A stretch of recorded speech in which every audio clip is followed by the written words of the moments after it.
A graça e a paz, irmãs. Leitura dos Evangelhos de Marcos, capítulo 1, versos 14 a 15, Lucas, capítulo 4, versos 14 e 15, e Mateus, capítulo 4, versos 12 a 17. Esses versos, eles focalizam o retorno de Jesus à Galileia. Vamos ler. Marcos 1, 14. Depois de João o Batista, é lógico, ter sido preso, foi Jesus para a Galileia pregando o Evangelho de Deus e dizendo: o tempo está cumprido e o reino de Deus está próximo. Arrependei-vos e crede no Evangelho. Marcos é muito sumário. Lucas também é sumário nesse aspecto do retorno à Galileia, né? Porque Lucas 4,14, né, diz assim: então Jesus, no poder do Espírito, Lucas ainda é o Espírito Santo lá sobre Jesus, regressou para a Galileia e a sua fama, né, a fama de Jesus, correu por toda a circunvizinhança e ensinava nas sinagogas, sendo glorificado por todos. A narrativa de Mateus é a mais extensa nesse aspecto desse retorno de Jesus. Ele diz assim, Mateus 4, 12. Mateus capítulo 4, verso 12. Ouvindo, porém, Jesus que João, o Batista, lógico, fora preso, retirou-se para a Galileia. E deixando Nazaré, foi morar em Cafarnaum, situada à beira-mar, nos confins de Zebulon e Naftali, para que se cumprisse o que fora dito por intermédio do profeta Isaías. Aí ele reproduz, verso 15, né, o que Isaías falara 700 anos antes. Mateus 4, verso 15. Terra de Zebulon, terra de Naftali. Quem está falando é Isaías. Caminho do mar, além do Jordão, Galileia dos gentios. O povo que jazia em trevas viu a grande luz, e aos que viviam na região e sombra da morte, resplandeceu-lhes a luz. Essa foi a profecia, né, de Isaías, 700 anos antes. E verso 17, conclui Mateus. Daí por diante passou a Jesus a pregar e a dizer: arrependei-vos, porque está próximo o reino dos céus. Como a gente vê, os três sinóticos, Marcos, Lucas e Mateus, não narram a convocação daqueles 5 discípulos, lembram? Conforme João, o evangelista, narra, né? A convocação de André, de João, de Simão, a quem Jesus chamou de Pedro, de Felipe e Natanael. Os sinóticos, os três, não narram essa convocação. O que eles, após o batismo, eles passam logo a tentação no deserto, e da tentação no deserto o regresso à Galileia, de Jesus à Galileia. O fato determinante é a prisão de João Batista, né? Ouvindo Jesus que João fora preso, retirou-se para a Galileia. Todos falam isso. Lucas não fala na prisão do Batista. Herodes, o rei da Galileia, mandaram prender o profeta que no deserto acusava o rei, né, de adultério e homicídio, né, que são crimes graves. Marcos diz que Jesus pregava o arrependimento, porque o tempo do reino de Deus chegara, né? Ele estava reiterando, inclusive, a pregação do Batista, né? Arrependei-vos, que se chegou o reino dos céus.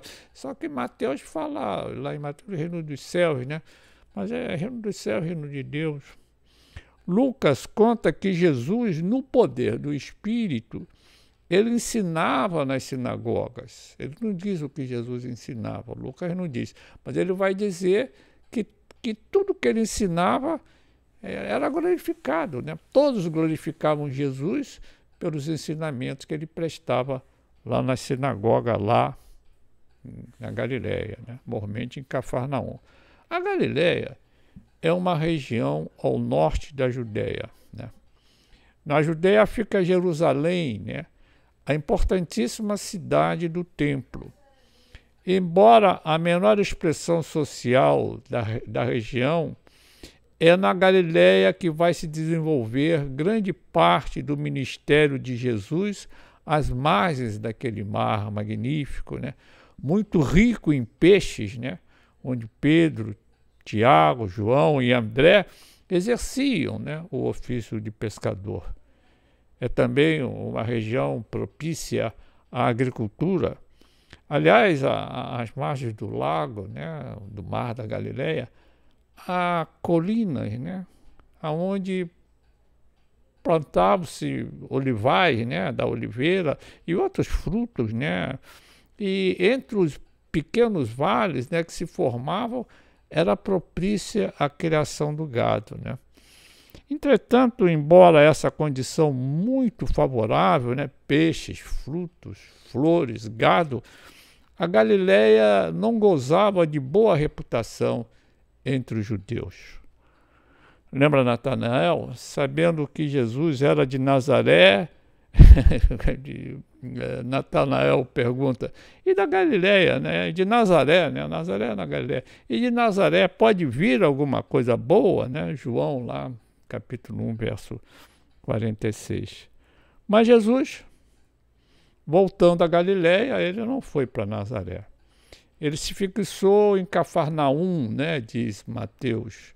Cafarnaum, situada à beira-mar, nos confins de Zebulon e Naftali, para que se cumprisse o que fora dito por intermédio do profeta Isaías. Mateus sempre preocupado em destacar as ligações de Jesus Cristo, o Messias, com aquelas previsões proféticas, né, que constavam lá nas Escrituras, né? Mateus tem muito essa preocupação lá no Evangelho que ele escreveu. Uma das razões do desprestígio da Galileia era o fato, né, de no tempo da conquista da Terra Prometida, aquela região ela não foi totalmente conquistada. E os israelitas que ali se estabeleceram, eles viveram cercados por gentios, né? Por isso se dizia Galileia dos gentios, né?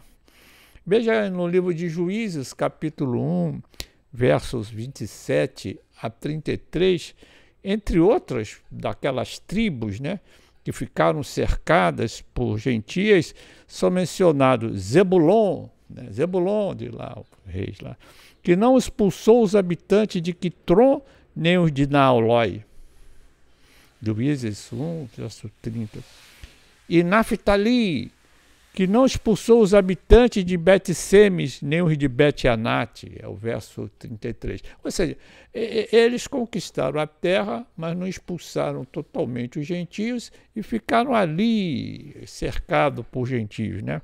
Daí o oráculo de Isaías dizer Cafarnaum, né, situado à beira-mar, nos confins de Zebulon e Naftali, para que se fora dito o que fora dito por intermédio do profeta Isaías. Isaías 9, né? Versos 1 e seguinte, Galileia dos gentios, né? Foi para lá que Jesus se retirou, né? A terra de Zebulon, né? Terra de Naftali. Caminho no mar além do Jordão. Caminho no mar além do Jordão é o fato da Galileia dispor de estradas, né, que ligavam aquela região à Síria, né, ao Egito, à Arábia, né? Então era um caminho muito propício, né, ao comércio, né, em geral. Daí Isaías diz, Galileia, caminho do mar, né? Caminho do mar. O povo, mas é o que interessa aqui, nesse oráculo de Isaías, é o fato de que a presença de Jesus pregando naquela região, Isaías diz assim, e Mateus vai renovar, o povo que jazia em trevas viu grande luz. Inequivocamente nos repete a João, né, evangelista, quando no prólogo ele vai dizer a vida estava nele, né, no verbo Jesus Cristo, e a vida era a luz dos homens, né? A luz resplandece nas trevas e as trevas não prevaleceram contra ela. Jesus reiterava a pregação do João Batista: arrependei-vos, está próximo o reino dos céus. Mateus 4,17. Mateus fala reino dos céus como um bom judeu, né, que era, evitando falar o santo nome.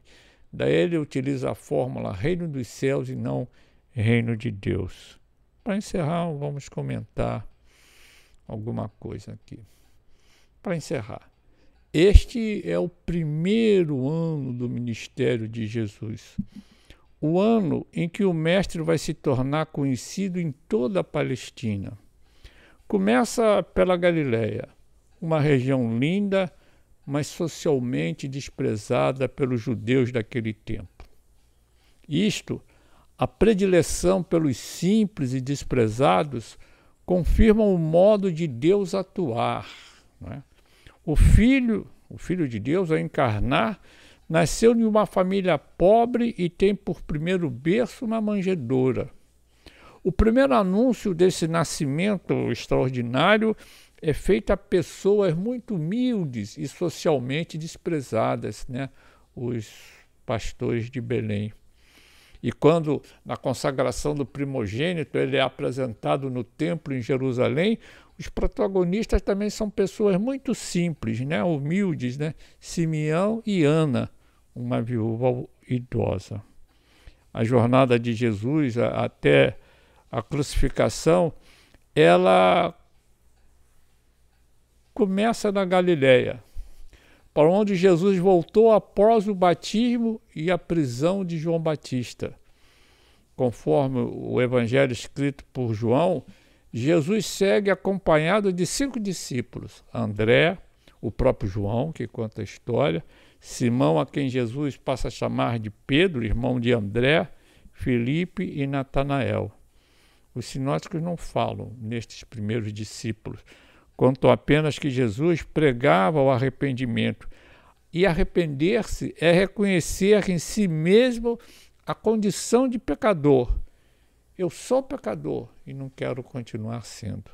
E, inequivocamente, esse arrependimento é o primeiro passo no caminho da salvação, porque isso é lógico, só sente necessidade de ser salvo aquele que se reconhece pecador. Que a paz de Nosso Senhor esteja com cada um de vós. São os votos que fazemos nessa quinta-feira, né? Que podemos não estar reunidos,